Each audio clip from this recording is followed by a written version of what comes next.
Hi folks, I'm Howard Bright here with Natural Gait, and today I've got with me Terri Jordan. Welcome, Terri. Hi, thanks. Yeah, Terry's our in-house equine expert, All right. right, Terry? Yeah, yep. And then why we're meeting here today, Terry, is I want you to explain to people about the clinic that's coming up. Okay. People that have horses, but maybe they haven't ridden them in a while, or maybe they're just still afraid of their horse, but they need to build additional confidence. Okay. So to give a little bit more detail to that, why should I come to the clinic, or can I even come as a male? And then why should I come to the clinic? Okay. All right. So the clinic is coming up in I think it's May 14th and 15th, and it's designed for anybody who has been riding and they have had an accident with their horse, or they have anxieties about being around horses, any kind of fears. It's designed to help people get through that. So it's to help anybody who has fears in riding or handling horses at all. And most of the time what happens is people who are good riders have trouble on the ground, and people who are good on the ground have trouble riding. So I try to balance that up and help them wherever they're at in their horsemanship. And there's strategies to learn to get through that. And so the goal of the clinic is to teach people strategies to get through their fears, to understand why we are afraid, understand that there's healthy fears, but how to get through that without giving up your passion for horses. That's what it's designed for. Well, for those people that say had good horses, but they died, and they had to replace them with a new horse, and the horse might not be might be a little bit green. What about those people? Okay, the horse that I'd like you to bring to the clinic is a horse that you can learn on. Something that's not green. Something that is, you can get on him, he'll walk and trot. You don't have to be cantering or anything like that. But something that if the horse is new to you, that's okay. No problem there. If it's a horse that, basically the clinic is designed to teach people. I like to try not to spend a lot of time teaching a horse that day, because it's more about the person. If we find out that your horse has more trouble than you anticipated, we have options for that. We have a horse that you can rent for an hour to learn on. As far as men coming, you bet. Men, women, kids that can understand things. I'll give you an example. I had a young girl come to me who was 12 years old, and she'd been riding for 3 years. She fell off, and when she came to me, she was afraid to touch my horse. And then by the end of the summer, she was trotting over poles again, jumping. So, or building to jumping again. So if you have a young child that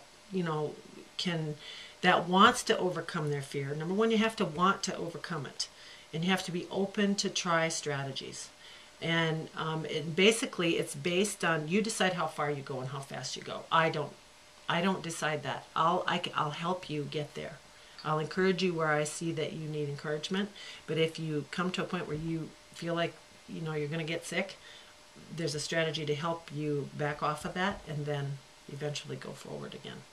So what about those people that are just a little bit afraid to call because maybe they think that the people that are going to be there can ride a lot better than they can, and unless, I just don't feel good about this, and I don't even have enough confidence to pick up the phone to make the phone call. Okay, so here's what happens to people like that. And there's a whole bunch of us. We see a clinic, we get all excited about it, we say, oh, I really need to go to that, and I could really learn a lot from that. And the day you go to make the call, you either don't make the call, or you make the call, and then you'll take the chance on losing your money because you just can't make it. You just can't get there. And a lot of times we can't get there because we're vulnerable as adult learners. It puts us in a vulnerable place. And we get worried that we aren't good riders, or that our horse will misbehave, or that, we're so new that we don't want to look like idiots. But the message here is everybody that you run into with horses is somewhere in their horsemanship. And even the greats didn't fall out of bed and know how to ride or know how to do it. They had to learn too. So wherever you're at, you just have to want to learn it. You have to, I mean, you can call me on the phone. I can help you with that, to help you get through, you know, whether or not you should come or not. And that everybody there is learning something.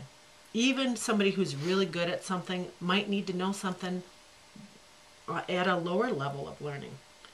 So everyone learns at all the different levels.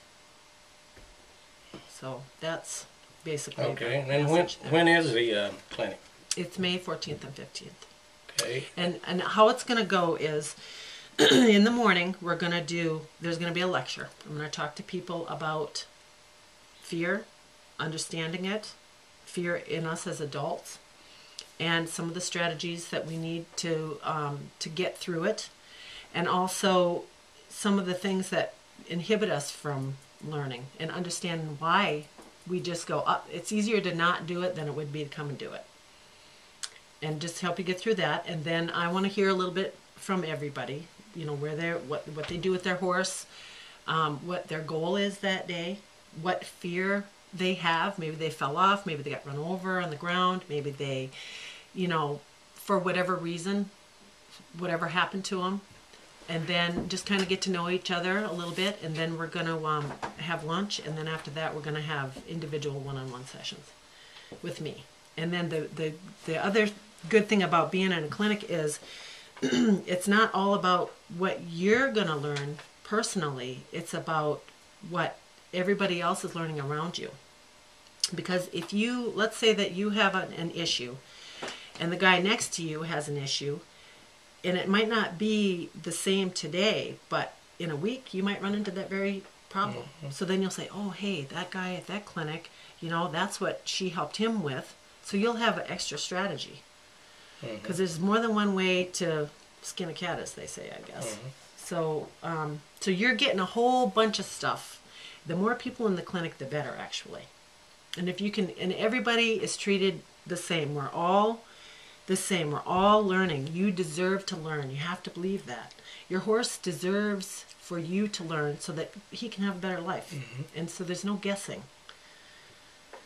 And that's the goal. I mean, that's the idea, is that people, you get better in your horsemanship, and then your horse has a better time at it. And they can leave with more confidence, right? Yes, and they can leave with more confidence, and everyone, you know, because horses are supposed to be fun. And that's why we get into it. Because it's supposed to be fun. And when it stops being fun, then people give up or quit, and then they have pasture ornaments. And that's okay too, if that's what you want, is to say, hey, I got a horse and I really love him, but I just, you know, I'm happy with looking at him and brushing him. That's okay. That's your decision. But if you really have a passion, and your passion is to ride the trails and enjoy yourself and be safe, that's when you need to come out and cross the line and go ahead and come to the clinic and be, you know, willing to learn. That's really all it takes. Is you This have to all be inside or outside or what? Well, inside at first. We're gonna. Well, it depends on the goal. I'll tell you. If we're gonna have a round pen set up, so initially your session will start in the round pen. But now let's say that somebody says, you know, I really just want to get out on the trail. Okay, so here's my definition of a trail. Anything outside of a confined area is a trail in my book. So let's say we get you out of the round pen, then we're going to ride you in the indoor. That's right outside, because the round pen will be set up inside. If that all feels good and you're in control, then we'll go out into the outside of the indoor. If you start feeling like you're not, you know, I use a scale of 1 to 10. If you start feeling like you're below a 5 in your confidence level, back into the indoor till you can get through that, and then we'll little by little we'll get you out. So anything over a 5 on a scale of 1 to 10, 1 is you're going to throw up, and 10 is you think you can jump the moon. If you're sitting on the fence as a 5, I'll make the determination of whether I pull you back a little bit and get you more confident, or whether or not I think you can make it and go a little bit forward. But you really and truly have the say in the end about how you're feeling about things. And that's the other thing, is that in this clinic, the rider basically drives the bus. I'm there to support and give education on how to get through the fear. Mm-hmm. And I'm a classic example of that. I know this works because I've been through it. Yeah, so it's really good. Yep. Terry, I just got a question here. Okay. You know, I've had a lot of women come up to me, and they're getting along in life now. They've already had their family, but when they were teenagers, they rode their horse a lot, and then as they had a family, maybe they sold their horse, and now they're really interested in getting back into riding a horse. Okay.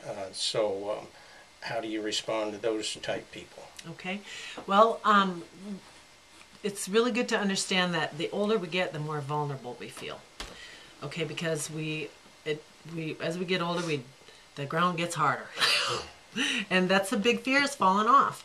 So what I try to do with people like that is, well, and really with everybody, it doesn't really matter. It's just part of the deal, is understanding understanding horses, first of all, because that's what's going to keep you safe. And then, building on wherever that person is, building on it. Because when you're a teenager, you just kind of get on and go. There's no structure usually. You know, your mom and dad had horses. You just get on and you have fun. Okay? But in kids, they just seem to not be worried about anything because, I mean, they fall down riding their skateboard. So it's no big deal. And then when you get away from that for a while and you're older and, you know, your passion for horses is still there, but now you don't feel like you want to get yourself into trouble with horses.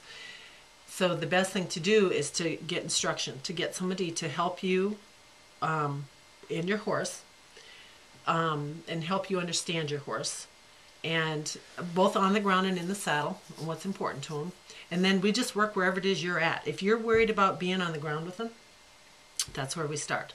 If you feel pretty good on the ground, then I'll help you with that, because usually there's some things in there that need to be tweaked. And then that will carry over into riding. Most of the time when you get that stuff on the ground figured out, and then you can transfer it to the saddle, you just stay safer.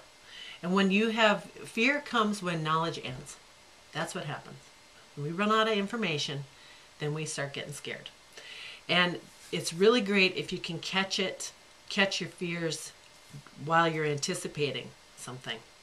Before getting so scared you freeze. Because that's usually when I get calls. It's like, you're stuck. You're really stuck. And then that's what makes you, also part of what makes you not want to make a phone call to get help, because you're vulnerable. You don't really want to know how much you don't know, because it's an ego thing. With all of us, it's a human thing. It has nothing to do with being a man or a woman or a kid or, you know, an A student or somebody who was picked on in school. It has nothing to do with that. It has to do with how you feel about yourself and what you feel like you deserve. Okay, so I would take anybody that was having troubles in their adult life and that had had a break from horses and pretty much treat them the same. It's because the principles are still the same. Just matters. It just depends. It's individual. There's no. A lot of times people ask me, well, what am I going to learn when I come to you? You can learn as much or as little as you want. It depends on where you want to go. But as I'm looking at you and assessing you, we start where I see the holes. And that's kind of the gist of it. I mean, that's kind of, you know, and people sometimes don't realize that they have, you know, that they're missing information. So it's like, you know, the more solid you get in the basics of things, the better you'll be farther on down the line. If you want to just trail ride or be in the show pen, doesn't matter. And that's another thing I want to talk about too, is I hear a lot of people say, oh, I just trail ride. Do you know, trail riding is a big deal. It's a big deal. You're dealing with all kinds of animals out there and different terrain, and you know, and horse showing is easier only because you're in a confined area. The ground is flat. Usually the horses have got some things going for them. But when you're out in the wilderness on a horse, I mean, you gotta have some information to keep you safe. Yeah, for sure. So. Okay. Thanks, Terry. Does that cover it? Yep. Well, we're going to look forward to seeing all of you that are interested there with Terry, and and increasing your self-confidence. I probably will be there too because I'm lacking in that department. Awesome. Great. And Yep, men and women are, everybody's welcome. Anybody. Bring your grandma. We don't care. Everybody Okay. should learn it. Thanks a lot, Terri. All right. Thanks a lot for All having right. me.